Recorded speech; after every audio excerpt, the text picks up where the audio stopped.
A few months ago, I was working at my cashier job in the self-checkout when I encountered a very strange customer. It started when a somewhat disheveled man, who looked to be in his 60s, waved me over to his register for help. He began asking me for help ringing up his items, claiming he couldn't find the barcodes. I found this a little bit odd, but initially I tried not to judge him. I thought that maybe he just had impaired vision or some other disability. He only had 2 items, a drink and a candy bar. I helped him scan both items, but it soon became readily apparent that he had only asked me for help as an excuse to have my attention. He kept chuckling, and it wasn't an innocent or friendly chuckle, but one that sounded unhinged. I realized that he was very likely under the influence of something. I started mentally plotting my end to my interaction as quickly as possible. He also kept asking for my number, which I just awkwardly laughed off every time. I had to walk him through the payment process too, since he of course also pretended not to know how to use the card reader in order to prolong the interaction. When all of that was finally over and he paid and walked off, I assumed that he left. No such luck. About 2 hours later, it was time for my lunch break. As I was heading towards the break room, I saw the man again. He motioned for me to go over to him. I told him as politely as I could, "Sir, I'm not on the clock right now. I'm headed to my lunch break. You have a nice night." I quickened my pace on my walk to the break room, looking over my shoulder the whole way until I passed through the doors to the employees-only area. My lunch break went normal, and for a while, my time back at work after that did too. That is, until around 2.5 more hours later. I suddenly heard one of our store security guards yelling. He said, "Sir, I'm going to call the police if you don't leave. You're harassing my customers. You're harassing my employees. You cannot be here." When I looked in the direction of the yelling, lo and behold, the same guy yet again was the one being yelled at. I saw him run towards the back of the store and security chase after him. I wasn't able to leave my area, and I had to concentrate on my job, so I just presumed shortly after that they caught him and escorted him out. One of my other coworkers, who witnessed this, told me that they'd been trying to kick that guy out for hours, and that earlier he had been hitting on another female coworker of mine, who I will refer to as Lacey. She didn't elaborate on what happened with Lacey, so I just figured that the guy had pulled the same thing on Lacey as he did on me. All of this had been weird and uncomfortable already. A few days later, however, I found out more details about the situation that almost made my blood run cold.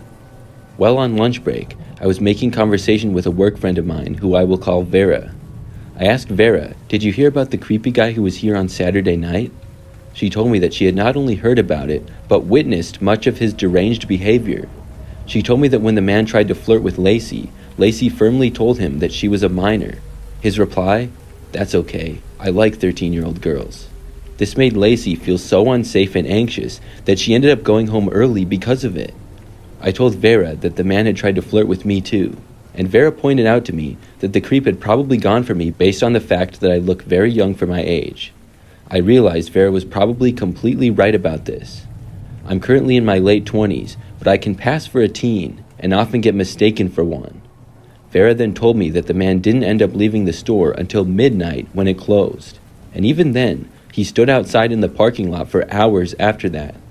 I thought back to what time it had been when I first encountered the man on Saturday, and I calculated that he must have been in the store for over 8 hours at least, seemingly doing little more than creepily flirting with all the young women he came across. To top off all of this, I usually walk home, but that night, one of my coworkers happened to give me a ride. If she hadn't done this, I almost definitely would have encountered the man in the parking lot, and who knows how that would have gone.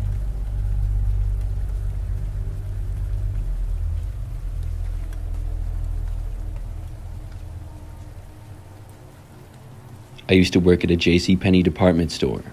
For those who don't know, it's mostly a clothing store, but also has things like home decor. I worked there for 1.5 years, and this was back in 2018 and 2019. One night, I was working until 9 p.m. Things were busy for a while, but then got very quiet. I didn't have as much to do during the last several hours of my shift. Things were pretty quiet around the store, and there were very few customers shopping. I was just sitting behind the service desk and didn't really have much to do. I saw this one guy shopping, who seemed to have been there for a while, because I remember I had noticed him earlier. He was kind of tall and thin and was wearing a hat, He never got all that close to me, but I saw him walk down an aisle a ways away. Then, like an hour later, I saw him again. He didn't have anything in his hands or a cart. He also didn't seem to be with anybody. I wondered why he was here for so long, but it didn't seem like all that big of a deal to me. As the final hour that we were open went by and 9 o'clock approached, I saw him a couple of more times.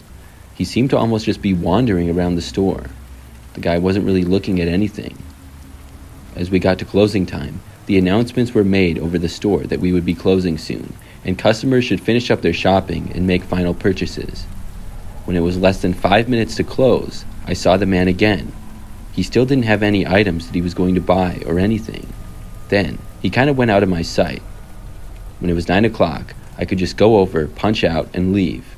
I did not have to do anything afterwards, like cleaning or organizing. A few other people would stay after for a bit doing that. I headed out the doors just after 9 p.m. The JCPenney's was located in a large shopping area. There were a couple of stores directly to the right and left of us, and there was a very large parking lot for all of them. By now, the parking lot, especially in front of our store, was almost completely empty. My car sat a long ways back, and I walked out to it by myself. It didn't take long though, and I soon noticed the man that I had seen inside. There was a little curb with several feet of grass, which ran along the end of our parking lot, separating ours from the next business over. The man was walking in the grass along the curb. I wasn't really sure why, but I didn't really care either. I was just trying to get to my car.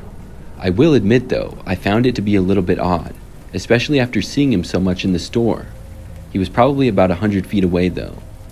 When I was still walking to my car, I heard the man suddenly start to yell something. I looked over at him and he was waving at me. I waved to be friendly and was wondering what was going on. The man then waved at me again and called me over to him. I said that I really had to get home and then kept walking to my car. I looked away and kind of had a bad feeling, but tried to just ignore it and get to my vehicle. I heard footsteps a ways back and could tell that the guy was coming over. When I turned to look, I saw that the man was now jogging over to me. He wasn't aggressively running or anything. I didn't feel endangered by it, but I was certainly suspicious and I wanted him to stop. When he was jogging over, I got to my car and went inside. When I did, I looked up to see the man was now about 10 feet away from me. I locked my doors just to be safe. As he approached my driver's door, he was smiling and seemed sort of friendly, but he still had some bizarre behavior that made me suspicious of him. I rolled down my window slightly and the guy said hi to me. He then asked me where I was going in such a hurry. I said I was just going home. Then he made some comment about when he was jogging over, I looked nervous. I said that I was just tired from a long day of work. The guy then asked me if I wouldn't mind giving him a ride home. Obviously, I wasn't going to. I said no thanks, and then told him that there was a bus stop not far away from here. The guy then asked me if I could just give him a ride to a nearby convenience store. Once again, I said no. Finally, he said okay, and started to walk away from my vehicle. After that, I drove home. In all of my time working at JCPenney after that, I never saw the guy again. I still wonder, though, why that guy was acting so strange. I'm really glad that I got inside my car when I did, and that I didn't let that man inside my car.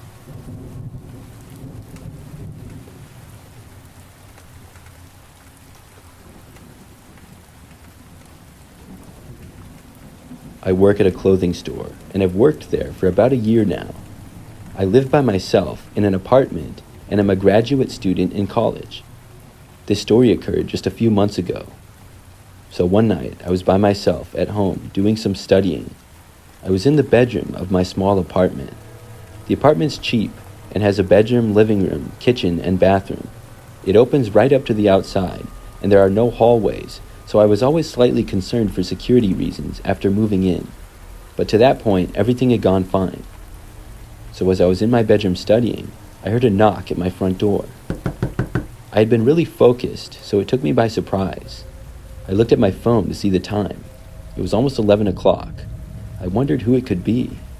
I got up and walked over towards my doorway, but before opening the door, I checked out the kitchen window. I saw a man standing there, but couldn't see his face from the angle that I was at. I didn't know who would come knocking at my door though at this hour. Then I went over to the peephole and looked. I saw the man's face now and did not recognize him at all. I wondered who he was and why he was at my place. He knocked again, and I ignored it. I waited there, hoping that he would leave, but he remained there for several minutes. At last, about 5 minutes later, he left. He walked away, back into the parking lot, and then went out of my sight. It was really strange to have somebody knocking on my door so late at night, and nobody else had knocked on my door that I didn't know before. I figured that it was probably somebody who had the wrong address or apartment. After that, I finished my studying and then went to bed. The next day, I had work in the afternoon into the night. That day, I was in the store and organizing different sections.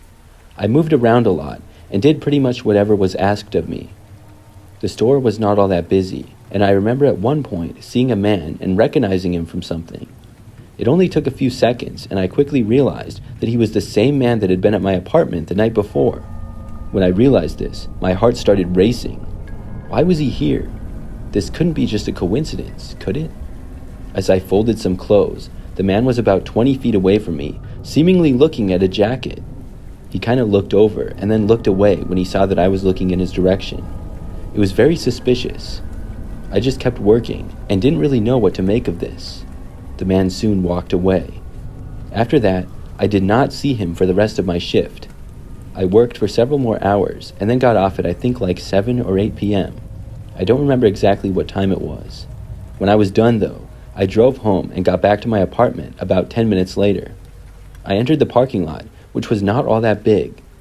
I parked in a space that I usually did, and we didn't have assigned parking spaces, and you didn't need passes either. You could just park wherever you wanted. I was about to get out of my car when I saw a car parked a little ways down, and a man was in the driver's seat.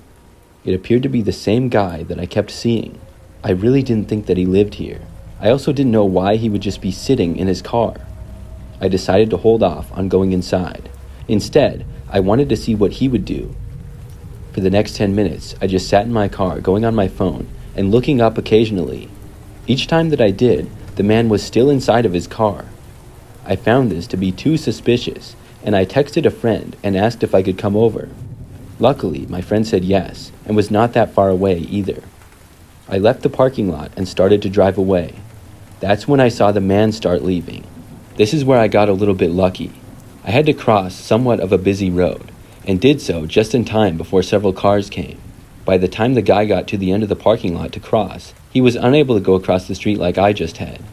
I got away and went to my friend's. I stayed there until late that night. When I got back to my apartment at about midnight, luckily I didn't see the guy. I didn't see his car in the parking lot either. For the next few days, I didn't see him at all, until one night when I was working again. It was kind of the same situation as before. I was sort of in the back corner of the store organizing some things. I noticed the man walking into the area. He seemed to be pretending to look at some products. This made me angry and I confronted him. I walked right up to him and said, "You need to leave me alone. If I see you one more time, I will call the police, and I'm dead serious." He played dumb, going, "Whoa, what are you talking about?" I didn't bother to explain. I didn't have to. I just walked away and went back to work. The guy mumbled under his breath, but I didn't hear what he said. After that, though, he seemed to leave the store because I didn't see him for the rest of my shift. After that night, I never saw him again either. I'm not sure if my threatening to call the police on him scared him, or if he just thought that I hadn't known that he was following me, and the fact that I now knew that he was might have caused him to stop. Either way, I'm glad that he did, and I hope that I never see him again.